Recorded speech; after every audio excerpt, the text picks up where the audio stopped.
Right,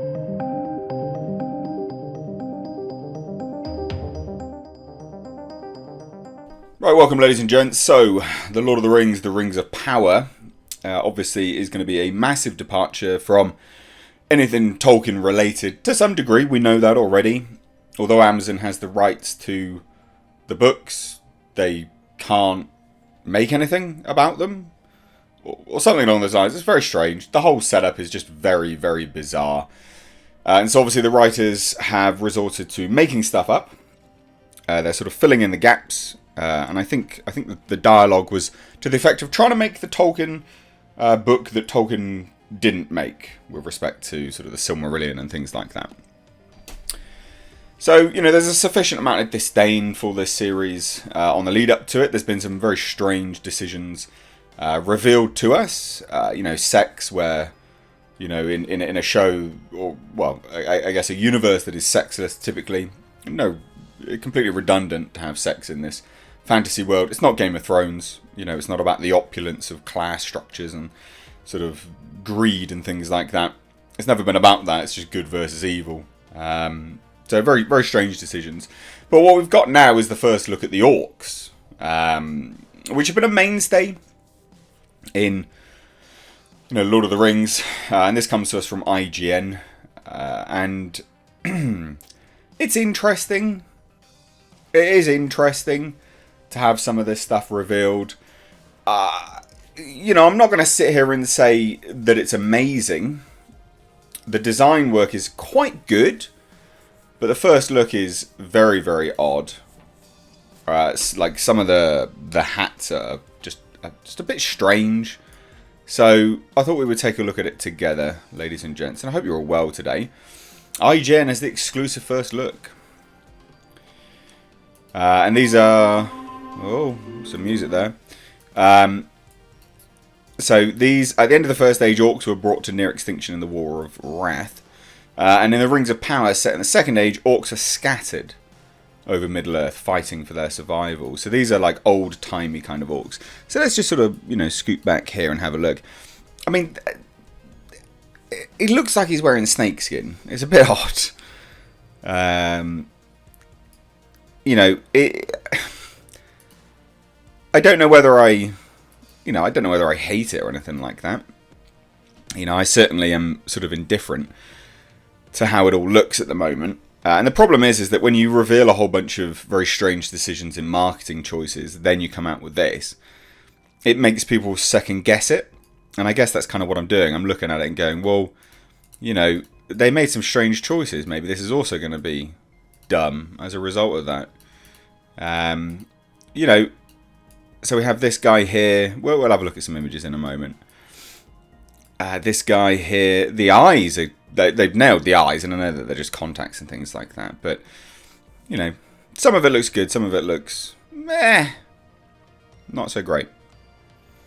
But this is good. So Lindsay Weber, executive producer of the series, has worked on every Lord of the Rings live-action project. So working on this, says the showrunner have a real passion for the Orcs. They love practical prosthetics and designs. Good, obviously. It was really important to them to treat them as their own culture and explore their world. Jamie Wilson, head of the show's prosthetics department, has also teased seeing female Orcs. Okay. I didn't think... Alright, fine. I didn't think there was female Orcs. Someone correct me. I didn't think that... Why are they making female Orcs? I didn't think there was female Orcs in Tolkien. I might be wrong. It's there's some female Orcs that I truly loved. Yes, they are. I didn't think there was female Orcs. I know that they're corrupted elves, but I didn't think there was. It's interesting that they're like, it's really important to treat them as their own culture and explore their world. They're evil. Why do you want to look at them? Why do you want to explore their world? I mean, evil things are quite interesting to a certain degree, but the focus shouldn't be, evil person, that's their own culture. We'll give them some respect. This is quite cool work. The prosthetic work is actually good. I will give them that. This looks decent. Although that... is it bark? I mean, that's obviously an arrowhead, but is that bark or is that a skull? Odd. This is the hat. I just think this hat looks so fucking dumb. I don't think I've seen... Or, I don't know, it just looks really dumb. I really don't like it. I've seen that a few times and I really, really dislike it. I have great disdain for that one. Set piece looks good. Set piece does look good. Are these like the eyes of Sauron on him there? I don't know. What? A lot of the helmets look the same, which is a bit disappointing. Like similar. Oh, that was a good one. This one I really like. This to me is a callback to the original stuff. And it looks like he's interacting with the elf there, actually. The black elf. You can see him there. Which is interesting. Well, I guess he's dying. He's got blood coming out of his mouth. Their teeth, they nailed the teeth. They look good. They could be more black and stuff like that, but pretty decent. I just look at that stupid hat. God, he looks dumb. And I will say this as well. It's difficult to do prosthetic handwork. But this, I mean, this glove especially, is it a glove? Is it his hand? It looks dumb.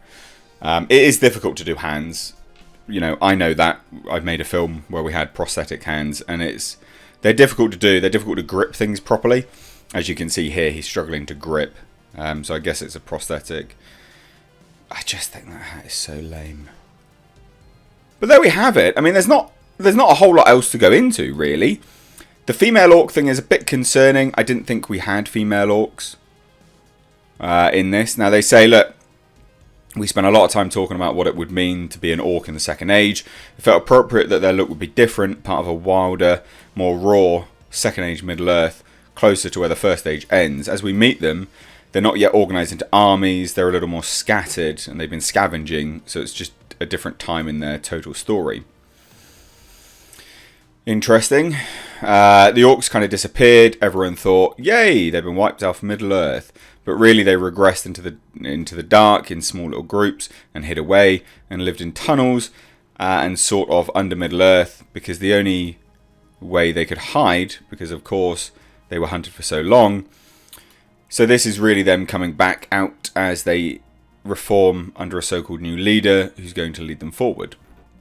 Female orcs. I don't remember there being female orcs.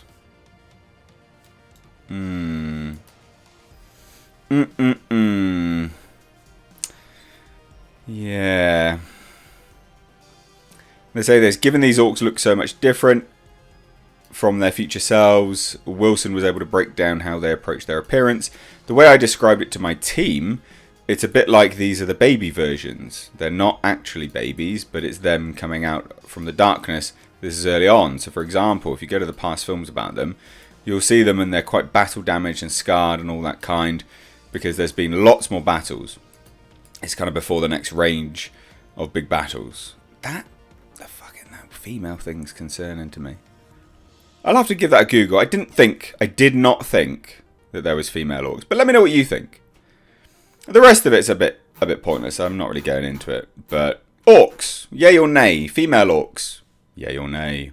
Also, ladies and gentlemen, consider checking out my Teespring store. Supporting the channel via this way does go a long way. But also, not only that, you do get to wear some awesome merch. These are one-of-a-kind designs designed for me by my graphic designer. We, of course, have our Clown World line, which is in mugs, hoodies, t-shirts. We've got Space Jeebus. And then for something a little bit different, we, of course, have right down at the bottom right here, we have our Pulsar GTIR. Also, ladies and gentlemen, consider checking out and supporting my second channel, which is Car Nonsense. This is a vlog and car channel. You can find links to this in the description box along with my Teespring. Please do consider supporting.